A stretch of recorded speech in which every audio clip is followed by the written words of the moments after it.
Welcome back to another RCTV episode. I'm Harrison. And I'm Izzy. On this episode, we'll be looking at our Black History Month celebration show, a promo on a recent competition at Skills USA, a story on family vlogging and if it is abusive, the Special Olympics at Bailey Middle School, and a spotlight on a Taekwondo student. This is all right here, right now, on RCTV.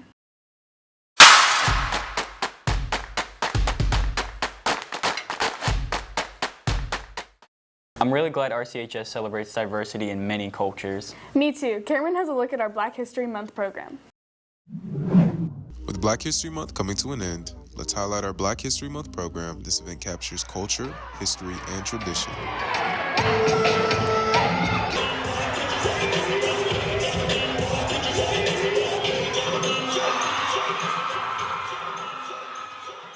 When I laugh and eat well and grow strong, tomorrow I'll be at the table when company comes. Nobody dare say to me in the kitchen then. Besides, they'll see how beautiful I am and not to be ashamed. I too am America. The words that pierce me, they remain unfazed. I stand here before you and I still bear the remains. I bear scars that I didn't create.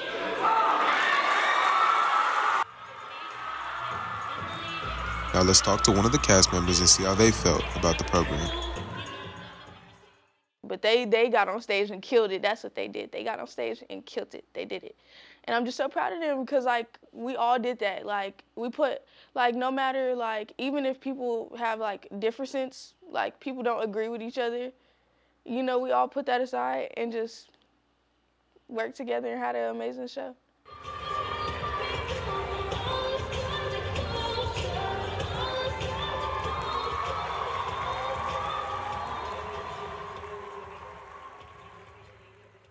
That was amazing. I look forward to that every year.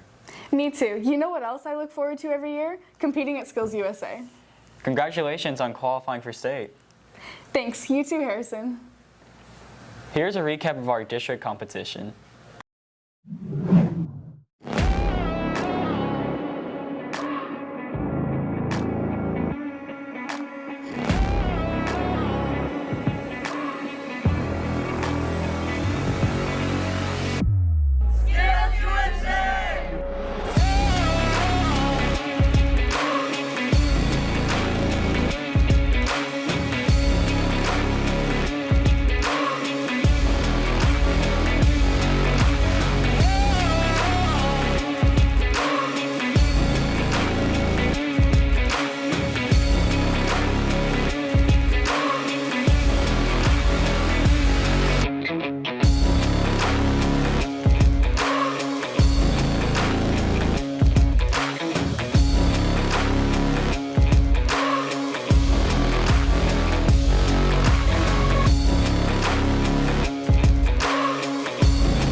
Skills was great, but I was ready for some more downtime.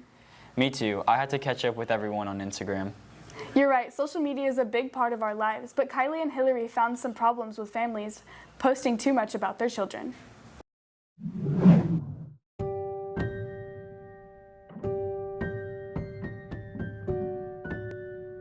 So, if you could pray for us, we appreciate it.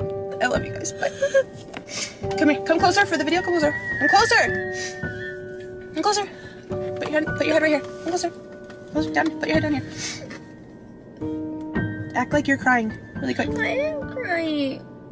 My bedroom was taken away for 7 months, and then you give it back like a couple weeks ago. I don't think our viewers know that.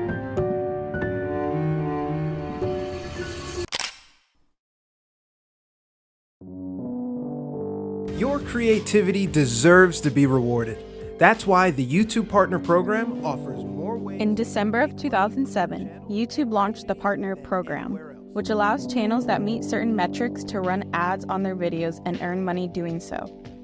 Since YouTube has added the monetization feature, many have turned a fun video sharing site into a money-making machine.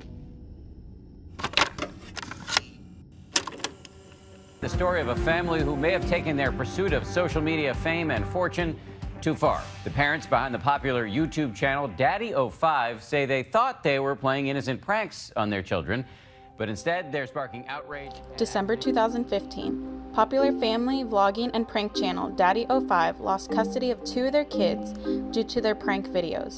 Just a prank. It's just a prank. These videos displayed the mother and father yelling profanity and publicly shaming their kids as a prank.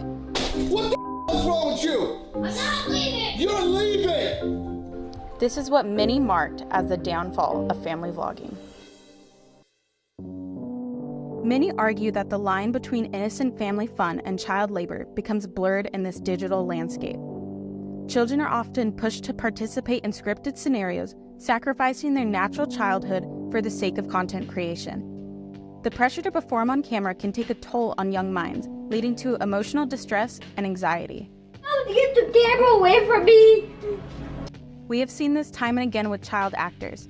Like, it really got to be too much, and I tell my mom, I don't want to do this anymore, but she would either say, like, Nat, you don't mean that, or she'd say, well, we need this. So there were kind of two different arguments that she would, hit me back with, and then I'd feel guilty, and, would keep doing it.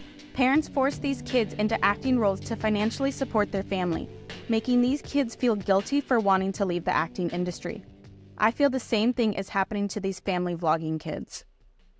This is basically the child's money, okay? This is their money, no messing with it. For child actors, laws have been put into place to ensure these kids will receive an amount of pay for their work. The Coogan Law requires 15% of all child actors' earnings to be set aside in a blocked trust account, commonly known as the Coogan account. This law prevents parents from keeping all their children's earnings. The Coogan laws are required by the state of California, New York, Illinois, Louisiana, and New Mexico. As of 2024, Illinois is the only state to put a law into place for child influencers' pay. Not only is this content and the ability to monetize your kids and their vulnerability damaging, but most of these kids will never experience a normal childhood because many of them have been taken out of school due to bullies and even stalkers. Ava says she blocked him on social media when he started relentlessly badgering her. He discovered where she lived, and to her horror, she says showed up at her house in Florida with a shotgun at 4:30 in the morning and fired through her front door. The rising creeps and weirdos makes this type of content not only child exploitation, but also makes these kids susceptible to dangerous people. As a viewer, it's essential to question the ethics of the content that we are consuming. Are we unwillingly endorsing a culture that sacrifices a child's well-being for our entertainment? The debate continues, but one thing is clear: the impact on these young lives is not a matter that should be taken lightly.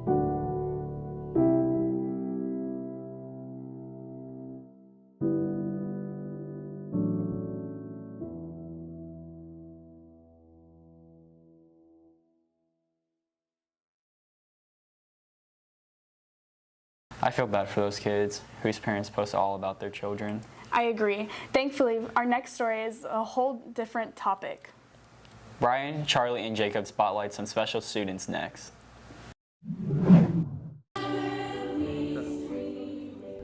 RCTV had the opportunity to attend the Special Olympics at Weeda Bailey Middle School and interviewed staff member Lisa Coach on what this event is and what is bound to come for next year.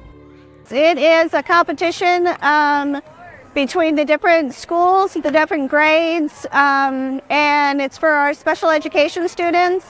And so they've got all kinds of different basketball opportunities to participate in, and they've been doing awfully great. It's been a lot of fun. She told us about what activities she would like to see at the Special Olympics next year.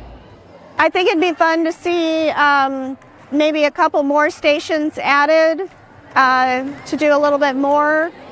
But so far, I think it's been going really well. I think they've done a wonderful job setting it up, and I can't really think of anything else to improve on. The Special Olympics was overall a great event. We'll be looking forward to what's coming up next year. I love seeing all the joy on their faces. I feel that way too. Next, we have a spotlight on a Taekwondo student at our school, John Carlo. RCHS senior John Carlo has spent 3 years of his life dedicated to Taekwondo. I would say that success comes from being able to successfully do like kicking, acrobatics, and being able to have your master's approval.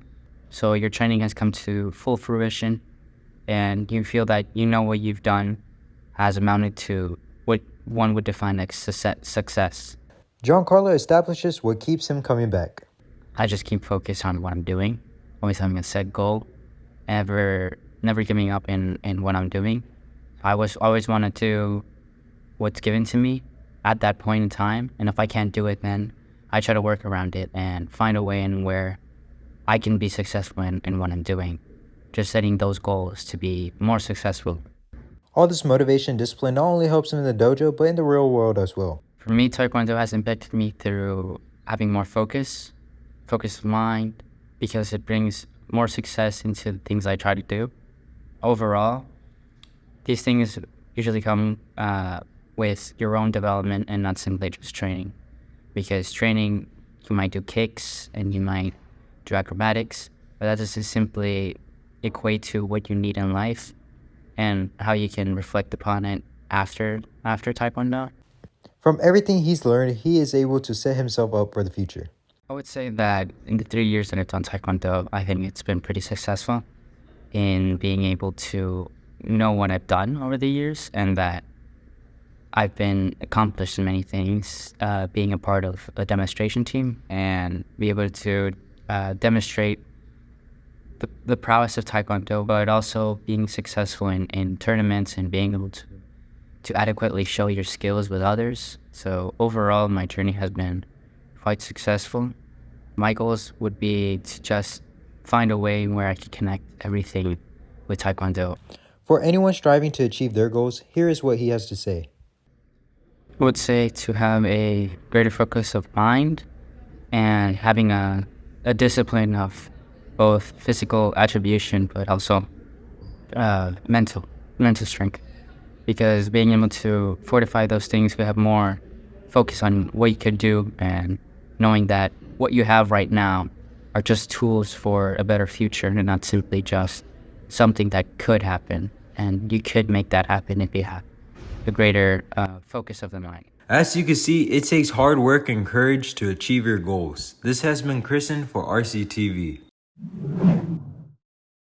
Thanks for watching this month's episode. For more episodes, check out youtube.com/RCTV News. This has been Izzy and Harrison for RCTV.